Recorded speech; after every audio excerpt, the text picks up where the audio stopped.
Are you guys ready to hear about the party and the wicked after party? Day 4 started off normal enough.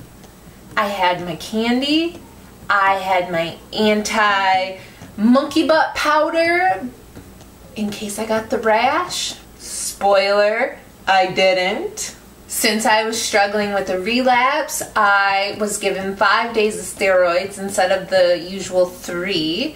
So I started with some steroids. The Lemtrada drip ended about 1:35, and 45 minutes into my observation, I started getting palpitations. And then 45 minutes after that, my throat started getting tight and I got vertigo. It was so...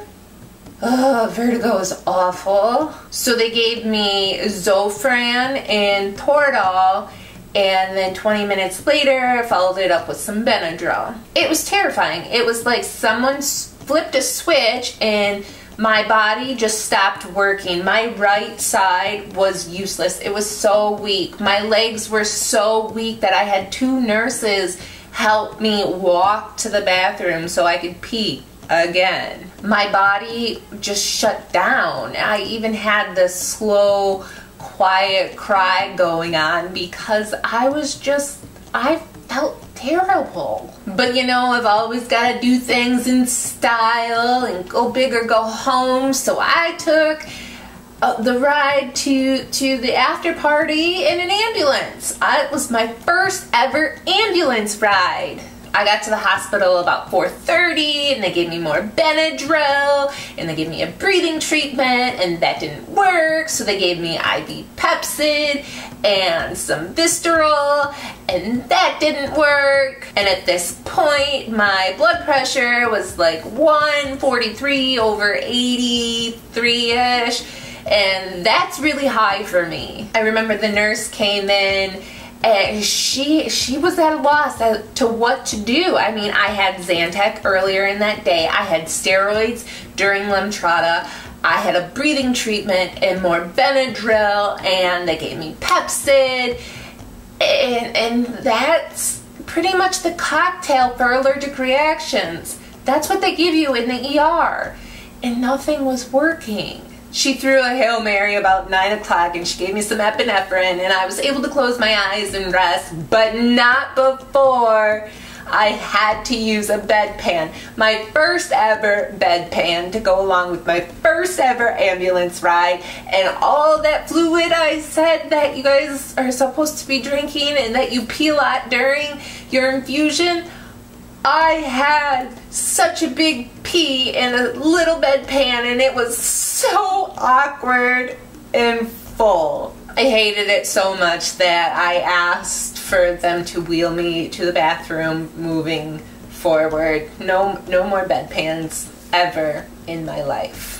But when I got up, my blood pressure dropped to like 94. That's low for me. So I just couldn't win with my blood pressure. After a very enjoyable 27 hours in the ER, said no patient ever, I was admitted to the progressive care unit where I had the sweetest nurse. She was awesome, loved her, and the crabbiest old lady roommate who complained and would call the nurse every time my IV machine would beep because my line wasn't straight. Every time.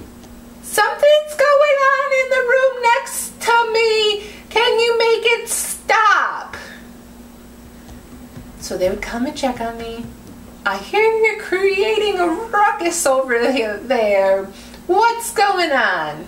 In a very joking manner because there was nothing going on. I was hooked up to a machine starting from midnight on because my blood pressure dropped to 80 over something. I couldn't remember the something because she woke me up at midnight to tell me, your blood pressure is really, really low. We're gonna put you on some fluids and see if we can raise it up a little bit back to normal. Come 4 a.m., it was not much better. It was 102 over something, and that meant I was on continuous fluids to try and help. So I was peeing a lot. They were wheeling me to the bathroom a lot because I couldn't walk.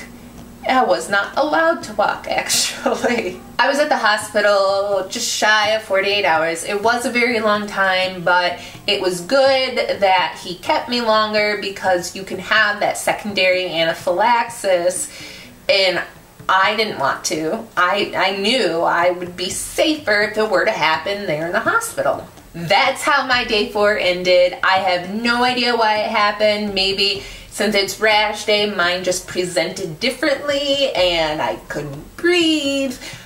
My doctor has no idea, the ER has no idea, but when they discharged me, they did say, I don't think you should get day 5. I ended up getting day 5, and I will tell you all about that next time and how I felt at the end of my round 1 infusion. Catch you guys later. Bye.